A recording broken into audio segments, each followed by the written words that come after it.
जी दोस्तों, आप देख रहे हैं क्लाइडोस्कोप।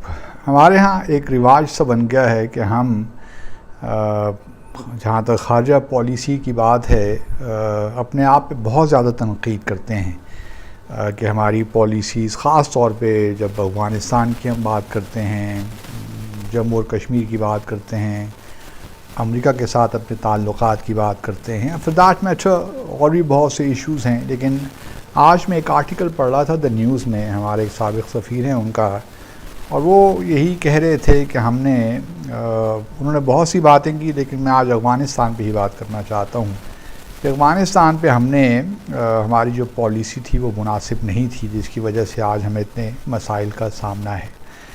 चलिए ये बात हम मान लेते हैं, क्योंकि 1979 में 79 में जब उस वक्त के सोवियत यूनियन ने अफ़गानिस्तान पे हमला किया तो उस वक्त पाकिस्तान में एक मिलिट्री डिक्टेटरशिप थी, और उसके बाद 9/11 भी जब हुआ तो उस वक्त भी मिलिट्री डिक्टेटरशिप थी, परवेज़ मुशर्रफ साहब थे।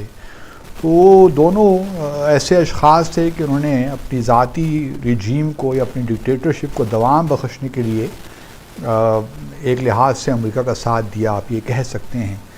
लेकिन ये भी एक एक्सट्रीम व्यू है, इन द सेंस कि ये एक साइड है, वन साइडेड व्यू है। दूसरी साइड भी तो देखिए ना, क्या पाकिस्तान ने सोवियत यूनियन से कहा कि आप जी आके अफ़गानिस्तान पे हमला कर दिए 79 में? ठीक है, उस ज़माने में 70s में बहुत कुछ हो रहा था, परचमीज़ और खलकीज़ के दरमियान भी प्रॉब्लम्स चल रहे थे, और एक लिहाज से जब सरदार दाऊद प्रेसिडेंट थे तो उनकी वजह से भी मसाइल पेचीदा हुए। तो एक लिहाज से अफ़गानिस्तान के अंदर भी मसाइल थे। फिर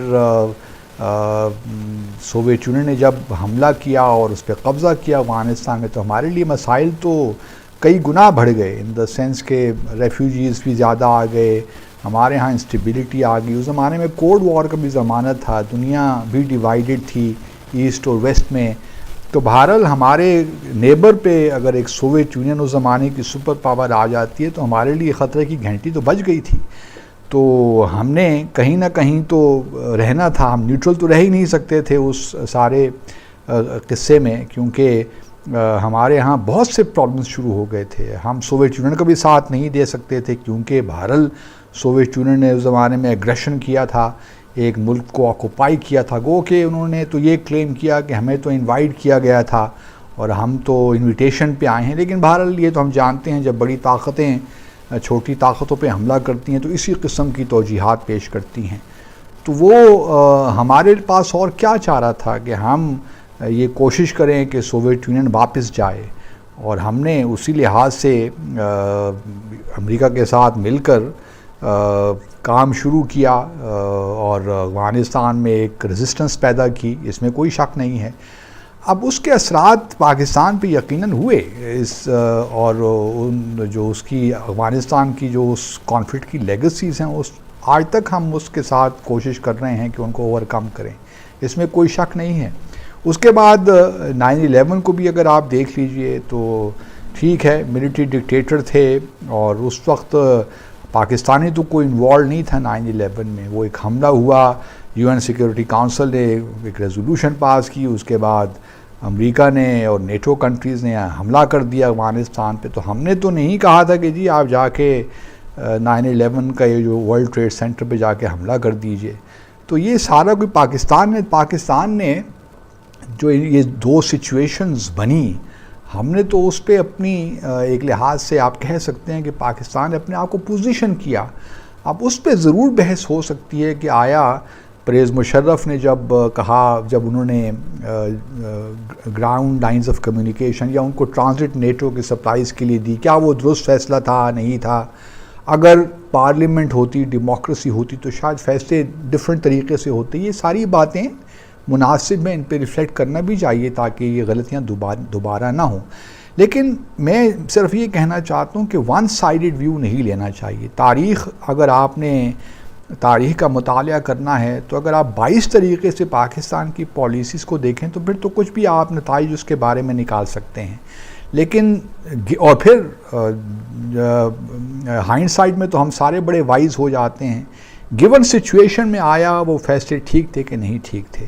जहाँ तक सोवियत यूनियन की ऑक्यूपेशन का ताल्लुक़ और पाकिस्तान का रिएक्शन है, मैं समझता हूँ कि हमारे पास और कोई चारा नहीं था। अगर प्रेसिडेंट ज़ियाउल हक ना भी होते, कोई अगर जुल्फ़िकार अली भुट्टो भी होते या कोई भी डेमोक्रेटिक गवर्नमेंट होती, तो वो भी उस एग्रेशन को एक्सेप्ट नहीं कर सकती थी। और चूंकि हमारे नेबर पे सोवियत यूनियन आ गया था, तो हमारे लिए तो बहुत ज़्यादा अलार्मिंग थी सिचुएशन। अलबत्ता 9/11 के बारे में हम कह सकते हैं कि अगर डेमोक्रेटिक गवर्नमेंट होती तो शायद ज़रा हालात हमारे लिए मुख्तलिफ होते और हम शायद मुख्तलिफ़ तरीके से इसको हैंडल करते। लेकिन दूसरी तरफ ये भी है कि हमने देखा कि 90s में जब तालिबान की हुकूमत आई, तो पाकिस्तान, सऊदी अरब और UAE ने तालिबान की हुकूमत को तस्लीम किया, तो हमारे लिए उसकी भी रिपरकशंस थी।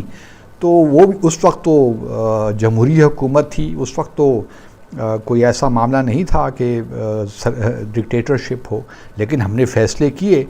तो मैं सिर्फ ये कहना चाहता हूँ कि चीज़ों को जो है ओवरऑल चीज़ों को जो है देखना चाहिए।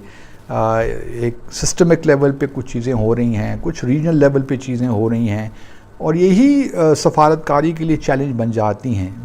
अगर पाकिस्तान के हालात रहे हैं, क्योंकि हमारी रीजनल सिचुएशन ऐसी ही रही है शुरू दिन से जब से पाकिस्तान बना, और बहुत सी क़ुव्वतें ऐसी हैं जो पाकिस्तान को स्टेबलाइज़ होना नहीं देखना चाहती। पाकिस्तान न्यूक्लियर कैपेबिलिटी जो उसकी हमारी है वो नहीं देखना चाहते कि एक मुसलमान मुल्क के पास न्यूक्लियर वेपन्स हों।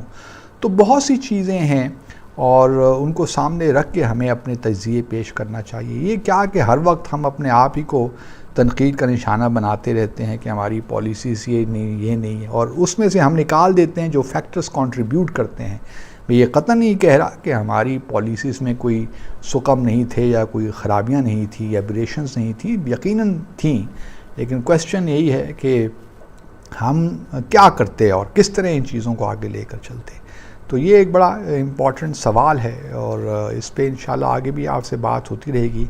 आज मैंने ये आर्टिकल पढ़ा तो सोचा कि इस बारे में ख़ास तौर पे आपसे कुछ शेयर करूँ। अपना ख्याल रखिए। अल्लाह हाफ़िज़।